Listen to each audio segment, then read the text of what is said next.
Pada episode ini kita akan bahas beberapa pertanyaan yang sering disampaikan oleh kawan-kawan kita. Permasalahan wudhu tanpa busana. Jadi orang wudhu dalam keadaan tanpa berbusana atau dalam keadaan telanjang. Tentunya di kamar mandi ya. Di kamar mandi, selesai mandi, dia belum sempat pakai busana, kemudian berwudhu. Wudhunya sah atau tidak? Kalau yang ditanyakan sah atau tidak wudhunya, memang tidak ada satupun hal-hal yang membatalkan wudhu tanpa busana membatalkan wudhu, tidak ada. Kalau misalnya buang gas itu kan membatalkan wudhu, ya. Tapi kalau tanpa busana apakah membatalkan wudhu? Itu tidak membatalkan wudhu. Atau syarat sahnya wudhu harus berbusana? Ya, tidak ada syarat sahnya wudhu harus berbusana, ya. Karena memang tidak masuk dalam kategori syarat sahnya wudhu dan tidak membatalkan wudhu, maka orang yang wudhu dalam keadaan telanjang tanpa busana, wudhunya adalah sah. Ya, wudhunya adalah sah.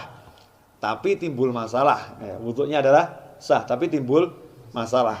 Masa kita mau menghadap Allah Ta'ala, ya, ini ibadah yang paling utama untuk menghadap Allah Ta'ala, bersuci. Nah, kalau udah bersucinya aja telanjang lah, kira-kira nanti menghadapnya gimana? Ya, bersucinya telanjang, nanti menghadapnya gimana? Bersucinya tidak sopan. Tapi nanti kalau saya mesti didebat oleh diri kita sendiri. Nanti kalau nunggu pakai pakaian, akhirnya jadi malas wudhu, akhirnya tambah nggak sholat, tambah begini dan lain sebagainya. Ya, sederhana saja. Karena itu permasalahan adab, ya kita minimal ya minimal ambil anduk lah. Ya minimal ambil anduk. Emangnya di kamar mandi nggak ada anduk?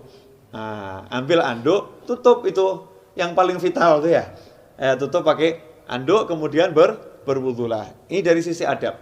Apalagi kalau bisa ganti dulu sampai sempurna, betul-betul dia niat mau ibadah, karena wudhu ini adalah ibadah.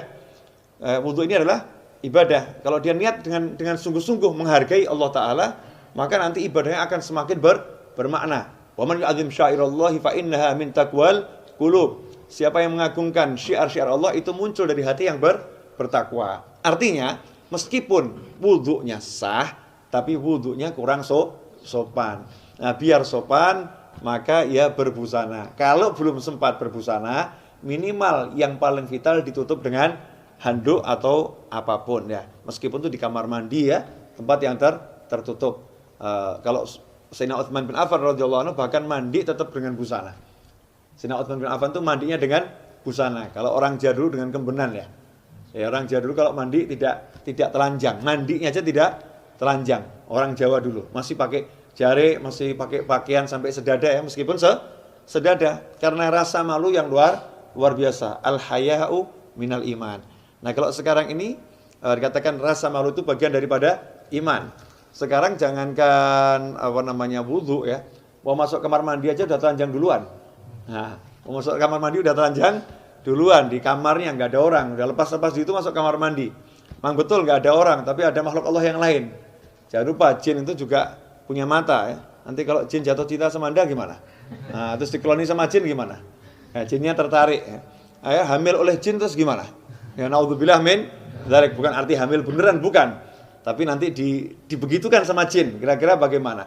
Makanya ada adab-adab yang harus dipenuhi. Nah, adab ini jalan menuju kesempurnaan ibadah. Ya, insyaallah yang sedikit ini barokah manfaat. Kita ketemu pada pertanyaan selanjutnya. Umat bertanya, ulama menjawab. Wabillahi taufiq hidayah. Wassallallahu ala sayyidina Muhammadin wa alihi wasallam. Alhamdulillahirabbil alamin. Wassalamualaikum warahmatullahi wabarakatuh. Waalaikumsalam.